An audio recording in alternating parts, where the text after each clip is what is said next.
ನಾನು ಜಗತ್ತಿನ ಯಜಮಾನ ಅನ್ನುವಂಥ ಅಹಂಕಾರ ಐತಲ್ಲ, ಆ ಅಹಂಭಾವ, ನಾನೇ ಎಲ್ಲವನ್ನು ಡಿಸೈಡ್ ಮಾಡೋನು, ನಾನು ಹೇಳಿದರೆ ಎಲ್ಲರೂ ಕೇಳ್ತಾರೆ, ಈ ಅಹಂಕಾರಕ್ಕೆ ಪೆಟ್ಟು ಬಿತ್ತ ಅಂತ ಮಿತ್ರ ರಾಷ್ಟ್ರಗಳು ಹತ್ತಿರ ಬರಲಿಲ್ಲ.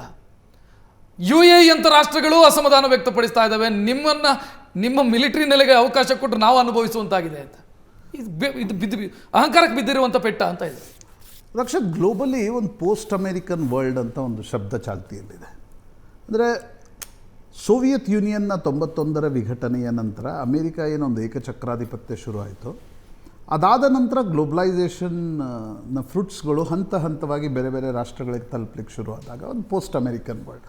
ಪ್ರಾಯಶಃ ಇರಾನಿನ ಯುದ್ಧ ಆ ದಿಕ್ಕಿನತ್ತ ಜಗತ್ತು ಹೋಗುತ್ತೆ ಅಂತಕ್ಕಂಥದ್ದನ್ನು ಸ್ಪಷ್ಟವಾಗಿ ತೋರಿಸ್ತಾ ಇದೆ. ಇಷ್ಟು ದಿನ ಸೂಚ್ಯವಾಗಿ ತೋರಿಸ್ತಾ ಇತ್ತು, ಈಗ ಭಾಳ ಸ್ಪಷ್ಟವಾಗಿ ತೋರಿಸ್ತಿದೆ ಅಂತ ಅನ್ಸುತ್ತೆ. ನಿಮ್ಮ ಹತ್ರ ಪವರ್ ಇದೆ ಅನ್ನುವ ಕಾರಣಕ್ಕೋಸ್ಕರ ನಾವು ಎಲ್ಲೇ ಹೋಗಿ ಬಾಂಬ್ ಹಾಕ್ತೀವಿ. ಒಂದು ಅಂದರೆ ಎಷ್ಟು contradictory American Donald Trump policies ಇವೆ. 6 ತಿಂಗಳಿಂದ ಹೇಳ್ತಿದ್ರು ಮಗ make America great again. Make America great again ಏನು ಸ್ಲೋಗನ್ ಅದು? ಗ್ಲೋಬಲೈಸೇಷನ್ನ ಫ್ರೂಟ್ಸ್ಗಳು ಬೇರೆ ಬೇರೆ ರಾಷ್ಟ್ರಗಳಿಗೆ ಹೋಗ್ತಾ ಇವೆ, ಅಮೇರಿಕಾಗೆ ಸಮಸ್ಯೆ ಆಗ್ತಾ ಇದೆ, ನಾವು 40 ಟ್ರಿಲಿಯನ್ ಸಾಲದಲ್ಲಿದ್ದೀವಿ, ಆ ಕಾರಣದಿಂದ ಎಲ್ಲವೂ ಅಮೇರಿಕಾಗೆ ಬರಬೇಕು ಅಂತ. ಹಾಗಿದ್ರೆ ನಿಮಗೆ ಇರಾನ್ನ ಅಂತರ್ ಯುದ್ಧ ಇರ್ಬೋದು ಅಥವಾ ಏನೇ ಇರಾನ್ನಲ್ಲಿ ಇಂಟರ್ನಲ್ ನಡೀತಾ ಇದೆ ಅಂತ ಅಂದ್ಕೊಳ್ಳೋಣ, why you are interfering in that? ಆ ಪ್ರಶ್ನೆ ನಿಶ್ಚಿತವಾಗಿ ಬರುತ್ತೆ. ಜೊತೆಗೆ ಅಮೇರಿಕ ಇಷ್ಟೆಲ್ಲ 38 ದಿನಗಳ ಯುದ್ಧದ ನಂತರವೂ ಕೂಡ ಒಂದು ರಾಷ್ಟ್ರದಲ್ಲಿ ಏನನ್ನೂ ಮಾಡಲಿಕ್ಕೆ ಸಾಧ್ಯ ಆಗದೆ ಇರೋದು. ನಾನೇನು ಇರಾನ್ ಗೆದ್ದುಬಿಡ್ತು ಅಂತ ಹೇಳ್ತಿಲ್ಲ, ಬಟ್ ಇರಾನ್ ಹೋಲ್ಡ್ ಮಾಡ್ತು, ಇರಾನ್ ಸಸ್ಟೇನ್ ಮಾಡ್ತು.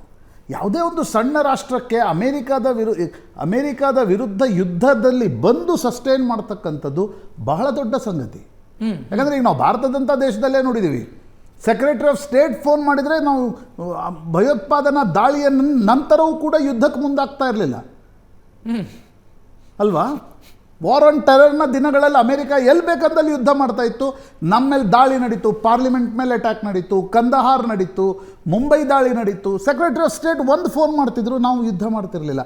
ಅಂಥ ಪರಿಸ್ಥಿತಿಯಲ್ಲಿ ಅಂಥ ಅಮೇರಿಕಾನ 38 ದಿನಗಳ ಕಾಲ ಎದುರಿಸಿ ತಮ್ಮ ಷರತ್ತಿನ ಮೇಲೆ ಅಟ್ಲೀಸ್ಟ್ ನೆಗೋಷಿಯೇಷನ್ ಟೇಬಲ್ಗೆ ತರ್ತಕ್ಕಂಥದ್ದು ಅಮೇರಿಕಾದ ಗ್ಲೋಬಲ್ ಡಾಮಿನೆನ್ಸನ್ನು. ಅಮೇರಿಕ ಇರಾಕ್ ಮತ್ತು ಅಫ್ಘಾನಿಸ್ತಾನ್ ಯುದ್ಧದಲ್ಲಿ ಏನೇನೊಂದು ಮಾರಲ್ ಕಂಪಾಸ್ ಬಗ್ಗೆ ಹೇಳ್ತಿತ್ತು. ಅರೆ, ನಮ್ಮ ಮೇಲೆ ಒಸಾಮಾ ಬಿನ್ ಲಾಡೆನ್ ದಾಳಿ ನಡೆಸಿದ, ಸದ್ದಾಮ್ ಹುಸೇನ್ ಕೆಮಿಕಲ್ ಬಾಂಬ್ಗಳನ್ನು ಇಟ್ಟಿದ್ದಾನೆ, ಆ ಕಾರಣಕ್ಕೋಸ್ಕರ ನಾವು ದಾಳಿ ನಡೆಸ್ತೀವಿ ಅನ್ನುವ ಮಾರಲ್ ಕಂಪಾಸ್ ಏನಿತ್ತು, ಇರಾನ್ನಲ್ಲಿ ಅದು ಯಾವುದೇ ಮಾರಲ್ ಕಂಪಾಸ್ ಇರಲಿಲ್ಲ. ಅದು ಶುದ್ಧ ಇರಾನ್ ವರ್ಸಸ್ ಇಸ್ರೇಲ್ನ ಯುದ್ಧದಲ್ಲಿ ತೈಲ ಮಾರುಕಟ್ಟೆ ಎಲ್ಲಿ ನನ್ನ ಕೈಗೆ ಬಂದುಬಿಟ್ರೆ ಚೈನಾನ ಎದುರಿಸಬೇಕು ಅನ್ನುವ ಏಕೈಕ ಕಾರಣಕ್ಕೆ ಅಮೇರಿಕ ನಡೆಸಿರ್ತಕ್ಕಂಥ ಯುದ್ಧ ಇದು. ಆದರೆ ಆ ಯುದ್ಧದಲ್ಲಿ ಗೆಲುವು ಆಗದೇ ಇರತಕ್ಕಂಥದ್ದು ಅಮೇರಿಕಾದ ನೆಗೋಷಿಯೇಷನ್ ಪವರ್ ಏನಿದೆ. ಫಾರ್ ಎಕ್ಸಾಂಪಲ್ ನಾನು ನಿಮ್ಗೆ ಕೇಳ್ತೀನಿ, ಭಾರತ ಪಾಕಿಸ್ತಾನದ ಮುಂದಿನ ಯುದ್ಧದಲ್ಲಿ ಅಮೇರಿಕ ಹೇಳಿದ್ದನ್ನು ಭಾರತ ಕೇಳುತ್ತೆ ಅಂತ ನನಗನ್ನಿಸ್ತಾ ಇಲ್ಲ, ಅಥವಾ ಅಮೇರಿಕ ಹೇಳುವ ಸಾಮರ್ಥ್ಯವನ್ನು ಕಡಿಮೆ ಮಾಡಿಕೊಂಡಿದೆ ಅಂತಕ್ಕಂಥದ್ದು ಕೂಡ ಸ್ಪಷ್ಟವಾಗಿ ಕಾಣುತ್ತೆ. ಆ ರೀತಿಯ global dominance economically, military wise ಮತ್ತು ಒಂದು ನಾಯಕತ್ವಕ್ಕೆ, ಈಗ ಬರಾಕ್ ಒಬಾಮಾ ಆ ಥರದ ನಾಯಕತ್ವಕ್ಕೆ ಒಂದು ರೀತಿಯ ಮಾರಲ್ ಕಂಪಾಸ್ ಇತ್ತು, ಎಷ್ಟೇ ಏನೇ ಅಂದ್ಕೊಳ್ಳಿ. ಅಂದರೆ ಡೊನಾಲ್ಡ್ ಟ್ರಂಪ್ ಥರದ ಶುದ್ಧ ಬಿಸ್ನೆಸ್ ಮ್ಯಾನ್, ಬಲೂಚಿಸ್ತಾನದಲ್ಲಿ ಏನೋ ನಮಗೇನಾದರೂ ಲಾಭ ಸಿಗುತ್ತೆ ಅಂತಂದರೆ ಪಾಕಿಸ್ತಾನ ಜೊತೆ ಯುದ್ಧ ಮಾಡ್ಕೊಳ್ಳೋದು, ಪಾಕಿಸ್ತಾನ ಜೊತೆ ಒಪ್ಪಂದ ಮಾಡ್ಕೊಳ್ಳೋದು. ಈ ರೀತಿಯ ನಾಯಕತ್ವದಿಂದ ಕೂಡ ಅಮೇರಿಕಾದ ಪೊಸಿಷನ್ನಲ್ಲಿ ವ್ಯಾಪಕ ಇರೋಡ್ ಆಗಿದೆ.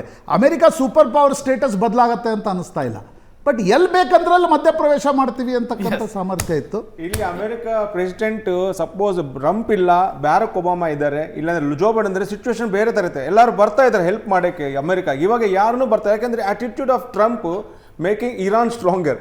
ಯಾಕೆ ಯಾರು ಅವ್ರು ಸಪೋರ್ಟ್ ಮಾಡಕ್ಕೆ ಬರ್ತಾ ಇಲ್ಲ. Yes sir, thank you. ಎಲ್ಲ ಅತಿಥಿಗಳಿಗೂ ಕೂಡ ಧನ್ಯವಾದವನ್ನು ಹೇಳ್ತಾ ಕಾರ್ಯಕ್ರಮ ಮುಕ್ತಾಯಗೊಳಿಸುವಂಥ ಸಮಯ ಇದು. ಇವತ್ತಿನ ಟ್ರೆಂಡಿಂಗ್ ಎಟ್ 10 ನೇರ ದಿಟ್ಟ ನಿರಂತರ ಸುದ್ದಿಗಾಗಿ ನೋಡ್ತಾ ಇರಿ ಏಷ್ಯಾನೆಟ್ ಸುವರ್ಣ ನ್ಯೂಸ್. ನಮಸ್ಕಾರ.